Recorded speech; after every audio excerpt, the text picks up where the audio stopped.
Olá, tudo bem? Seja muito bem-vindo mais uma vez. Eu sou o pastor Luciano e estou aqui para vos trazer uma breve palavra, uma breve reflexão. Hoje é domingo, amanhã é o primeiro dia útil da semana. Pode ser que você esteja vendo esse vídeo numa segunda, numa terça, numa quarta, enfim, um dos dias úteis da semana. E a palavra que eu quero trazer aqui para vocês hoje, como reflexão, é um substantivo: verdade. O que vem a ser a verdade? O que significa verdade? A verdade não é algo... a verdade não é um ponto de vista. A verdade não pode ser relativizada. Verdade sempre será verdade. Nós não podemos mudar a verdade, porque a verdade ela continua sendo verdade. Lá no Evangelho segundo escreveu São João, no seu capítulo 14 e versículo 6, Jesus diz o seguinte: e disse-lhes Jesus: eu sou o caminho, eu sou a verdade e a vida. Ninguém vem ao Pai senão por mim. Jesus, ele dá essa declaração após ser questionado por um de seus apóstolos, Tomé. Jesus, então, vai dar essa declaração porque Tomé diz: Senhor, nós não sabemos para onde vai e como podemos saber o caminho. Aí Jesus vai responder a Tomé dizendo que ele é o caminho. Se eles estão com ele, eles estão no caminho, porque Jesus é o caminho. Jesus também, ele usa algumas figuras de linguagem, como por exemplo, lá no capítulo 15 do mesmo livro, onde diz que ele diz o seguinte: eu sou a videira verdadeira. Ou seja, porque há videiras falsas também, é o que ele quis dizer. Há caminhos falsos. Meu Pai é o lavrador. Toda vara que em mim não dar fruto, tira e limpa toda aquela que dá fruto, para que dê mais frutos.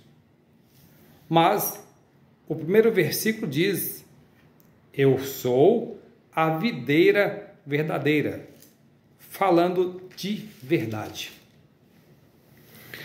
Jesus, então, se declara verdade, ser a verdade. Eu posso falar a verdade, no entanto, eu não sou a verdade. E por que não sou a verdade? Porque eu não sou Deus. Em Deus não há variação de dúvida, de sombra. Deus, ele é perfeito. Jesus é perfeito. Jesus estava na glória com o Pai, se despiu de toda a sua glória e nasceu aqui como homem para sofrer por mim e por você. Ou seja, um homem imaculado que veio sofrer por pessoas maculadas, por pessoas cheias de máculas, pessoas cheias de pecado. Nós éramos pecadores, merecedores de toda a ira de Deus. No entanto, Deus se compadeceu de mim e de você e enviou o teu Filho unigênito, enviou Jesus. E ele, então, se fez carne e habitou entre nós. Agora, como nós estamos em Cristo, assim como está dizendo lá no capítulo 15, eu sou a videira verdadeira e meu Pai é agricultor, e toda vara que em mim não dá fruto, ou seja, a vara que está enxertada nele. A vara que está enxertada nele tem que dar fruto. Uma vez dando fruto, ele limpa para que dê mais frutos ainda. Ou seja, nós estamos em Cristo. E se nós estamos em Cristo, nós também temos que ser verdade. As pessoas costumam dizer a verdade, mas nós temos que dizer a verdade, nós temos que ser verdade. Se comportar como cristão, agir como cristão, falar como cristão, É assim que nós devemos viver, com a verdade. Nós não podemos dizer outra coisa além da verdade. A Bíblia também vai dizer que, lá em Apocalipse, que os mentirosos serão lançados no lago de fogo. Naquele último dia, os mentirosos não herdarão o reino de Deus. A Bíblia é a palavra de Deus. Nos tribunais americanos, na maioria dos tribunais, muitas vezes uma testemunha, ela tem que jurar com a mão sobre a Bíblia, jurar dizer a verdade. E por quê? Porque a Bíblia é a palavra de Deus, a palavra inerrante de Deus. E é por isso que nós temos que ser verdadeiros. Quando nós somos verdadeiros, nós então representamos Deus. Mas quando nós somos mentirosos, nós representamos Satanás. Porque a Bíblia diz que não há verdade nele. Não há verdade. O que procede dele é falsa mentira. Quando você fala mentira, você representa Satanás. Mas se você é um cristão, uma pessoa que quer servir a Deus, quer ser verdadeira, você tem que então buscar falar a verdade, andar na verdade, ser verdade, para que nós possamos assim então representar a Deus, que é verdade. Quando nós somos transformados pela luz de Cristo, essa luz então ela reflete em nós, ela reflete a minha vida e na tua vida. Tem uma coisa interessante lá na carta aos Romanos, no seu capítulo 12, que eu posso até ler para vocês. Uma coisa interessante aqui, o que Paulo vai dizer aos Romanos. Paulo diz assim aos Romanos: rogo-vos, pois, irmãos, que pela compaixão de Deus, que apresenteis o vosso corpo em sacrifício vivo. Ou seja, sacrifício vivo. Nosso corpo em sacrifício vivo é o seu culto racional a Deus. Culto racional é sacrifício vivo. Santo e agradável. Ou seja, teu corpo é o templo do Espírito Santo de Deus. Seu corpo ele é santo. O nosso corpo é santo. Nós temos que buscar nos santificar dia após dia, porque o nosso corpo é a habitação do Espírito Santo de Deus. Santo e agradável a Deus, que é o vosso culto racional. E aí, tem uma coisa interessante, o vosso culto racional.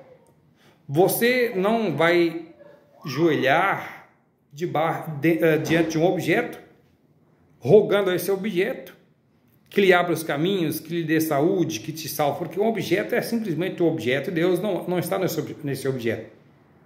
Inclusive, a primeira ordem de Deus, o primeiro mandamento, proíbe que os seus servos se joelhem diante de objetos feitos por mãos humanas. E aí o apóstolo continua dizendo o seguinte: e não vos conformeis com este mundo, mas transformai-vos pela renovação do vosso entendimento, para que experimenteis qual seja a boa, agradável e perfeita vontade de Deus. O apóstolo diz, então, que nós temos que buscar transformar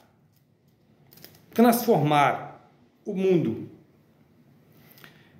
Porque nós hoje temos uma mente renovada, nós temos uma mente ativa, nós temos uma mente, vamos dizer assim, uma mente de Cristo. Então nós temos que buscar, renovar, transformar, e aí então nós vamos entender qual é a perfeita vontade de Deus. Outrora, antes de conhecer a verdade, nós fazíamos o que não era agradável a Deus.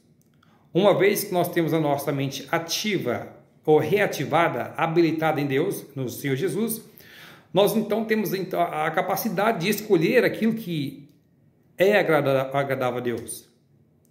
Então, a verdade é a palavra de Deus. E você, como cristão, nós temos que falar verdade, a verdade. Nós temos que andar na verdade e falar a verdade. É sim, sim e não, não. Nós não podemos achar que a verdade é algo relativo. Não há relatividade na verdade. Nós não podemos buscar desconstruir a verdade, porque a verdade sempre será verdade. E para aquelas pessoas que buscam desconstruir a verdade, um dia essas pessoas terão que prestar conta para Deus. Eu acredito que você não vai querer estar nessa situação. Então, busca andar na verdade, porque andando na verdade, Deus vai te abençoar. Andando na verdade, a tua família vai ser abençoada. Andando na verdade, você vai prosperar espiritualmente. Você vai prosperar financeiramente. Você vai prosperar sentimentalmente. Como assim, sentimentalmente? No teu matrimônio, se você é casado, se você é casada, Deus vai te abençoar. Mas andando na verdade. Financeiramente, andando na verdade, falando a verdade, não enganando os clientes. Se você é um vendedor, se você é um funcionário, enganando o patrão, ou se você também é patrão, enganando os clientes, enganando o funcionário. Mas ser verdadeiro, porque as pessoas que são verdadeiras têm crédito. Espiritualmente, você vai prosperar, porque Deus estará sempre buscando te abençoar, porque você é uma pessoa que agrada a Deus.